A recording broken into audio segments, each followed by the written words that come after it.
एक मैथ्स के टीचर थे और उनकी क्लास में रोहित नाम का स्टूडेंट था जो उनकी क्लास का सबसे वीक स्टूडेंट था और वो हमेशा मैथ्स में फेल हो जाता था। और ये टीचर हमेशा उसको सबके सामने खड़ा करके उसको सुनाया करते थे, उसको डांटा करते थे और कई बार उसको मारा करते थे और उससे पूछा करते थे कि तूने मैथ्स क्यों ली है, और उसको बार बार याद दिलाया करते थे कि तू मैथ्स में अच्छा नहीं है, तू और बच्चों के जैसा शार्प माइंड नहीं है तेरा, तो इंटेलिजेंट नहीं है, तो मैथ्स में कभी भी पास नहीं हो पाएगा। इन सारी बातों को सुनते सुनते और अपने दोस्तों के मजाक उड़ाने के कारण ये रोहित काफ़ी दुखी था, काफ़ी डिस्करेज था, वो काफ़ी नेगेटिव हो चुका था और उसके दिमाग में इतना असर किया इन बातों ने कि वो और भी सब्जेक्ट्स जो उसके थे उसमें भी वो कमज़ोर हो गया। वो खाना नहीं खाने लगा, वो अपने मम्मी पापा से कम बात करने लगा, वो खेलने नहीं जा पाता था और दिन रात यही सोचता था कि मैं दुनिया का सबसे बुद्धू स्टूडेंट हूँ। लेकिन एक समय ऐसा आता है कि जब इसके जो क्लास टीचर थे, जो मैथ्स के टीचर थे, उनका सिलेक्शन दूसरे किसी स्कूल में टीचर के रूप में हो जाता है और वो वहाँ चले जाते हैं। तो इस रोहित के स्कूल में एक नए टीचर आते हैं जो उसके मैथ्स के टीचर होते हैं। वो जब क्लास में आते हैं और देखते हैं कि रोहित एक ऐसा स्टूडेंट है जो सबसे अलग रहता है, कोई उसके साथ रहना पसंद नहीं करता है और पढ़ाई में भी वो बहुत वीक है, वो उसके पास जाते हैं, उसको मोटिवेट करते हैं कि तुम अच्छा कर सकते हो, तुम्हारे पास दिमाग है, तुम अच्छा मेहनत करोगे तो तुम अच्छे मार्क्स के साथ मैथ्स में पास होगे। और ये मोटिवेशन उसके जीवन में इतना काम करता है कि वो पेपर में सबसे अच्छे मार्क्स के साथ पास होता है और वो मैथ्स में सबसे ज़्यादा मार्क्स लेकर के आता है।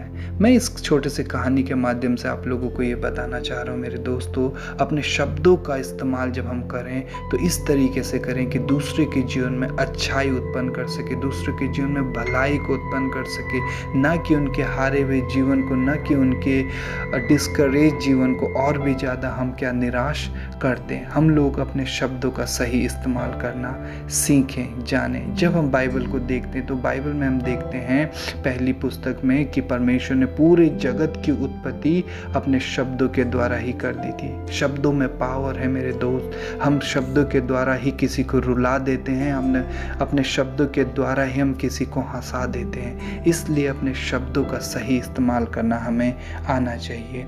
परमेश्वर का वचन जब हम पढ़ते हैं, नीति वचन उसका 12वां अध्याय 18वीं आयत में उसमें लिखा है, ऐसे लोग हैं जिनका बिना सोच विचार का बोलना तलवार के समान चुभता है, परंतु बुद्धिमान के बोलने से लोग चंगे होते हैं। क्या मेरा किसी को बोलना तलवार के समान चुभता है कि वो और भी ज़्यादा निराश हो जाता है, या मेरा बोलना इस तरीके का होता है कि वो चंगा हो जाता है, वो और भी ज़्यादा उत्साहित हो जाता है, वो और भी ऊर्जावान महसूस करता है, वो मोटिवेट हो जाता है। आज हमें अपने शब्दों का सही चयन करना सीखना है, क्योंकि मेरे और आपके शब्दों के द्वारा किसी का जीवन बहुत आगे तक जा सकता है या तो किसी का जीवन कहीं पे ठहर सकता है।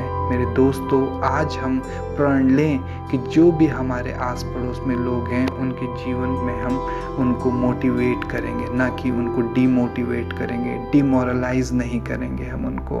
क्योंकि हम अपने शब्दों का सही चयन करेंगे तो हम उनके जीवन में एक बदलाव और एक चेंज लेकर के आने पाएंगे, जैसा रोहित के जीवन में हुआ।